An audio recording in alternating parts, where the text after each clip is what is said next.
हर बार की तरह राजा विक्रमादित्य फिर से बेताल को पेड़ से उतारते हैं और उसे योगी के पास ले जाने के लिए आगे बढ़ते हैं। इस बार भी बेताल एक नई कहानी राजा को सुनाता है। बेताल कहता है, वर्षों पहले नेपाल के शिवपुर नाम के एक नगर में यशकेतु राजा का राज हुआ करता था। वह बहुत साहसी और बलवान था। शादी के सालों बाद पत्नी चंद्रप्रभा से उसे एक बेटी शशिप्रभा हुई। समय के साथ साथ बेटी बड़ी हुई, जिसकी सुंदरता की चर्चा हर जगह थी। एक दिन राजा अपनी पत्नी और बेटी के साथ बसंत ऋतु उत्सव देखने के लिए गए हुए थे। उसी उत्सव में एक धनी ब्राह्मण का बेटा मनस्वामी भी आया था। उसने बसंत उत्सव में जैसे ही राजा की बेटी शशिप्रभा को देखा तो उसे पहली नजर में उससे प्यार हो गया। इसी बीच एक हाथी तेजी से राजकुमारी की ओर दौड़कर आने लगा। शशिप्रभा की रक्षा में तैनात सभी सैनिक मतवाले हाथी से डरकर भाग गए।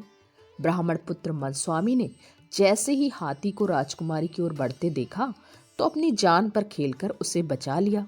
यह सब देखकर राजकुमारी ब्राह्मण युवक पर मोहित हो गई। ब्राह्मण युवक की सबने तारीफ की और दोनों बसंत उत्सव के बाद अपने अपने घर लौट आए। राजमहल में शशिप्रभा का बुरा हाल था। वो अपनी जान बचाने वाले ब्राह्मण की याद में खोई रहने लगी। दूसरी ओर ब्राह्मण युवक भी शशिप्रभा से दोबारा मिलने के लिए बेचैन था। राजकुमारी से मुलाकात कैसे हो, यह सोचते सोचते वह एक सिद्ध पुरुष के पास पहुंच गया। मनस्वामी ने अपने मन का सारा हाल उसे बताया। सिद्ध पुरुष ने सिद्धि के बल पर 2 गोलियां बनाई। एक गोली उसने ब्राह्मण युवक को मुंह में रखने को दी। मुंह में गोली रखते ही युवक एक सुंदर सी युवती बन गया। सिद्ध पुरुष ने दूसरी गोली अपने रख ली और वो एक वृद्ध ब्राह्मण के वेश में आ गया। फिर सीधे सिद्ध पुरुष मनस्वामी को लेकर राजमहल पहुंच गया। उसने राजा से कहा, देखिए, यह मेरे बेटे की होने वाली धर्मपत्नी है। इसे आप कुछ दिनों के लिए राजमहल में रख लीजिए, क्योंकि मुझे तीर्थ के लिए जाना है। मुझे लगता है कि यह राजमहल से ज्यादा सुरक्षित और कहीं नहीं रहेगी। राजा ने सोचा कि अगर वो मना करता है तो यह सिद्ध पुरुष श्राप भी दे सकता है। राजा ने कहा, हे ब्राह्मण, आप जाइए। आपके बेटे की होने वाली पत्नी हमारे यहाँ सुरक्षित रहेगी। यह मेरी बेटी के साथ उसकी सखी की तरह रहेगी। इतना सुनने के बाद सिद्ध पुरुष वहां से निकल गया और मनस्वामी लड़की के भेष में शशिप्रभा के साथ रहने लगा। उसकी सखी की तरह रहकर वो राजकुमारी से खूब बातें करता। एक दिन मौका पाकर मनस्वामी ने उससे पूछा, आप हर समय इतना दुखी क्यों रहती हैं? आपकी आंखें हर समय किसको ढूंढती हैं? ये सुनते ही राजकुमारी ने बसंत उत्सव के दिन हुई घटना बताते हुए कहा, वो ब्राह्मण युवक मेरे मन को भा गया है। मुझे न उसका नाम पता है, न ही शहर। मैं हर दम यही सोचती हूँ कि उससे कैसे भेंट हो। शशिप्रभा के मन की सारी बात जानकर स्त्री भेष में मौजूद मनस्वामी बड़ा खुश हुआ। उसने राजकुमारी से कहा, सखी, मैं तुम्हें उस ब्राह्मण युवक से मिला सकती हूँ। इतना सुनते ही प्रेम में बेचैन शशिप्रभा ने कहा, बताओ कैसे? क्या तुम उसे जानती हो? तब मनस्वामी ने कहा, तुम जल्दी से आंखें बंद कर लो। उसने जैसे ही आंखें बंद की, ब्राह्मण युवक ने जल्दी से मुंह से गोली बाहर निकाली और वापस लड़के के भेष में आ गया। मनस्वामी ने बड़े प्रेम से शशिप्रभा को पुकारा। युवक की आवाज सुनकर वो बड़ी प्रसन्न हुई और खुशी से उसे गले लगा लिया। राजकुमारी ने उससे पूछा, अरे, मेरी सखी कहाँ गई? यह सुनते ही मनस्वामी ने सारी बात बताई और गोली मुंह में डालकर दोबारा स्त्री बन गया। यह सब देखकर राजकुमारी दंग रह गई और मन ही मन बेहद खुश भी हुई। उसी समय दोनों ने एक दूसरे को मन से पति पत्नी मान लिया और इसी तरह राजभवन में साथ साथ रहने लगे। एक दिन राजा के मंत्री के बेटे की नजर मनस्वामी पर पड़ी।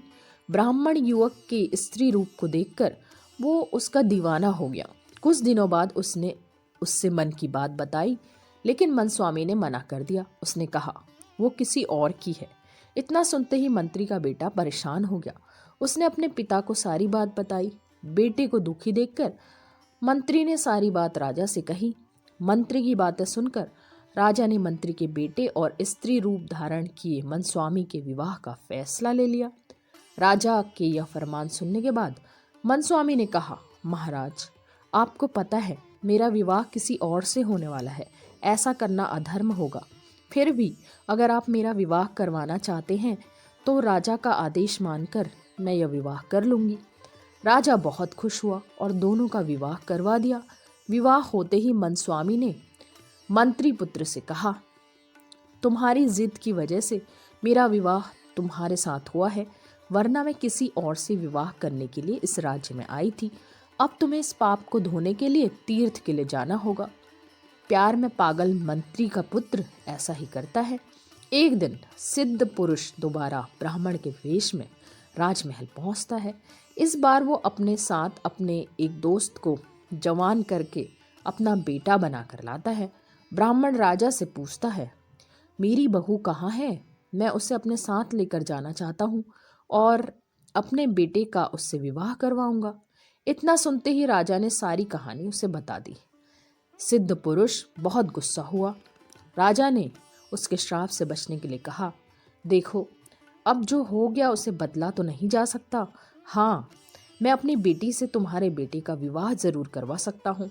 इतना सुनते ही सिद्ध पुरुष राजा की बात पर सहमत हो गया और राजा ने सिद्ध पुरुष के दोस्त, जो उसके बेटे के रूप में महल पहुंचा था, उससे अपनी बेटी शशि प्रभा का विवाह अग्नि को साक्षी मानकर करवा दिया। इसी बीच मनस्वामी वहां अपने असली भेष यानी पुरुष रूप में पहुंचता है और शशि प्रभा को अपनी पत्नी बताता है। इसके बाद बेताल ने कहानी सुनाना बंद कर दिया। उसने राजा से कहा, राजन, अब तुम बताओ, शशि प्रभा किसकी पत्नी है? विक्रमादित्य ने कोई जवाब नहीं दिया। गुस्से में बेताल ने कहा, जवाब दोगे या तुम्हारी गर्दन धड़ से अलग कर दूं? कुछ देर सोचकर विक्रमादित्य कहते हैं, शशि प्रभा उस लड़के की पत्नी है जिससे उसने अग्नि को साक्षी मानकर शादी की है। मनस्वामी घर में भेष बदल कर रह रहा था और चोरी से शशि प्रभा से मिलता था। यह जवाब सुनकर बेताल ने कहा, तुमने बिल्कुल सही जवाब दिया है। अब तुमने सही जवाब दे दिया तो मैं फिर से उड़ा राजन। ऐसा कहकर एक बार फिर बेताल दोबारा पेड़ पर जाकर उल्टा लटक जाता है।